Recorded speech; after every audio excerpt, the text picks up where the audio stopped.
और देशवासियों की सकारात्मक प्रेरणाओं और सामूहिक प्रयासों से जुड़ी होती है। आज हमारे पूज्य बापू महात्मा गांधी जी की पुण्यतिथि भी है। 30 जनवरी का ये दिन हमें बापू की शिक्षाओं की याद दिलाता है। अभी कुछ दिन पहले ही हमने गणतंत्र दिवस भी मनाया। दिल्ली में राजपथ पर हमने देश के शौर्य और सामर्थ्य की जो झांकी देखी, उसने सबको गर्व और उत्साह से भर दिया है। एक परिवर्तन जो आपने देखा होगा, अब गणतंत्र दिवस समारोह 23 जनवरी यानी नेताजी सुभाष चंद्र बोस की जन्म जयंती से शुरू होगा और 30 जनवरी तक यानी गांधी जी की पुण्यतिथि तक चलेगा। इंडिया गेट पर नेताजी की डिजिटल प्रतिमा भी स्थापित की गई है। इस बात का जिस प्रकार से देश ने स्वागत किया, देश के हर कोने से आनंद की जो लहर उठी, हर देशवासी ने जिस प्रकार की भावनाएं प्रकट की, उसे हम कभी भूल नहीं सकते हैं। साथियों, आजादी के अमृत महोत्सव में देश इन प्रयासों के जरिए अपने राष्ट्रीय प्रतीकों को पुनर्प्रतिष्ठित कर रहा है। हमने देखा कि इंडिया गेट के समीप अमर जवान ज्योति और पास में ही नेशनल वॉर मेमोरियल पर प्रज्वलित ज्योति को एक किया गया। इस भावुक अवसर पर कितने ही देशवासियों और शहीद परिवारों की आंखों में आंसू थे। नेशनल वॉर मेमोरियल में आजादी के बाद से शहीद हुए देश के सभी जाबाजों के नाम अंकित किए गए हैं।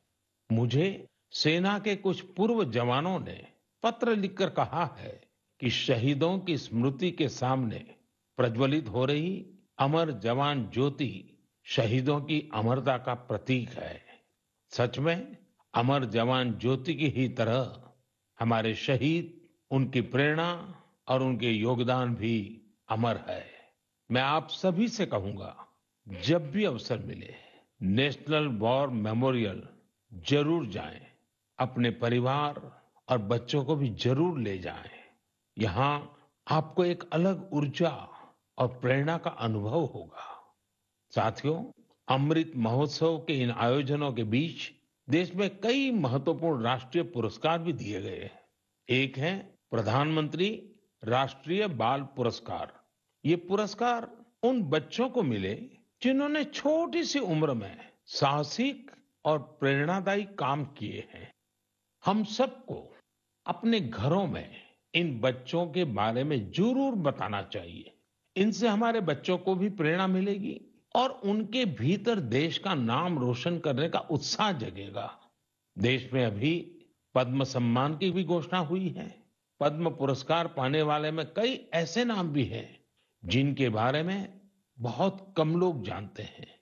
ये हमारे देश के अनसंग हीरोज हैं, जिन्होंने साधारण परिस्थितियों में असाधारण काम किए हैं। जैसे कि उत्तराखंड की बसंती देवी जी को पद्मश्री से सम्मानित किया गया है। बसंती देवी ने अपना पूरा जीवन संघर्षों के बीच जिया।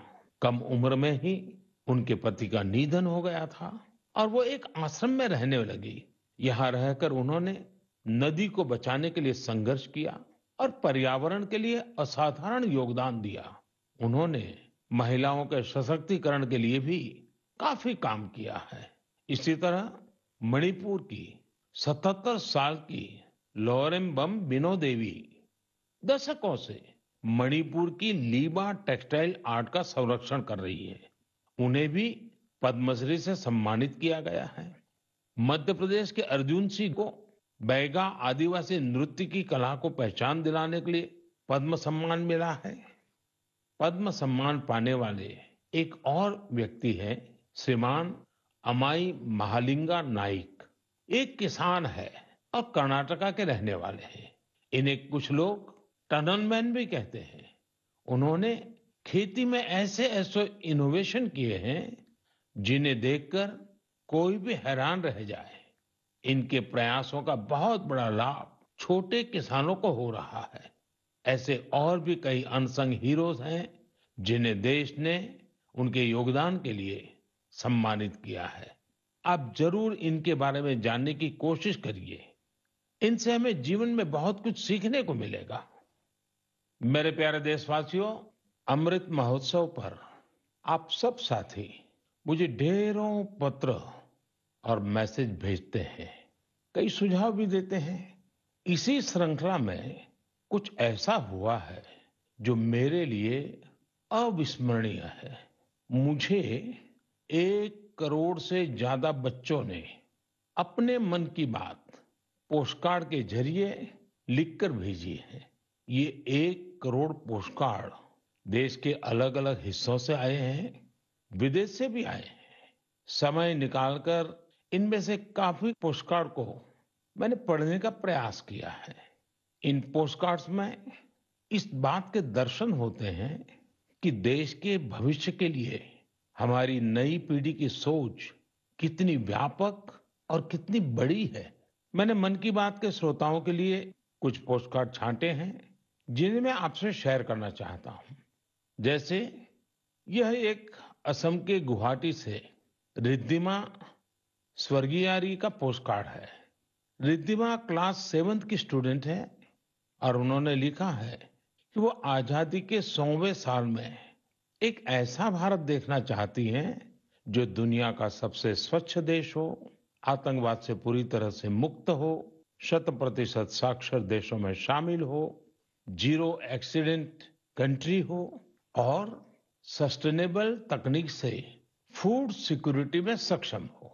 रिद्धिमा, हमारी बेटियां जो सोचती हैं, जो सपने देश के लिए देखती हैं, वो तो पूरे होते ही हैं जब सबके प्रयास जुड़ेंगे।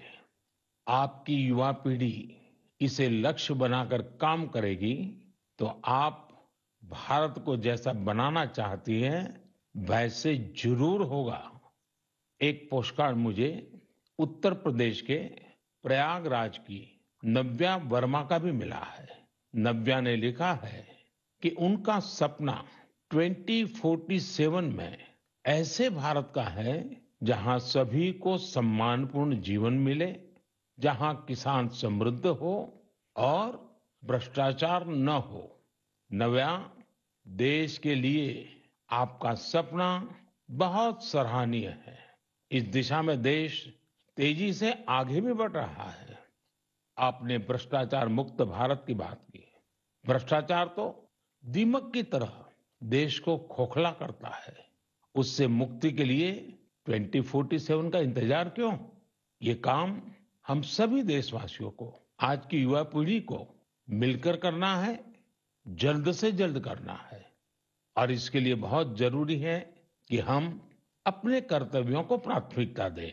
जहां कर्तव्य निभाने का एहसास होता है, कर्तव्य सर्वोपरि होता है, वहां भ्रष्टाचार फटक भी नहीं सकता। साथियों, एक और पोस्टकार्ड मेरे सामने है चेन्नई से मोहम्मद इब्राहिम का। इब्राहिम 2047 में भारत को रक्षा के क्षेत्र में एक बड़ी ताकत के रूप में देखना चाहते हैं। वो चाहते हैं कि चंद्रमा पर भारत का अपना रिसर्च बेस हो और मंगल पर भारत मानव आबादी को बसाने का काम शुरू करे। साथ ही इब्राहिम पृथ्वी को भी प्रदूषण से मुक्त करने में भारत की बड़ी भूमिका देखते हैं। मराठ्यांची तळपती तलवार म्हणजे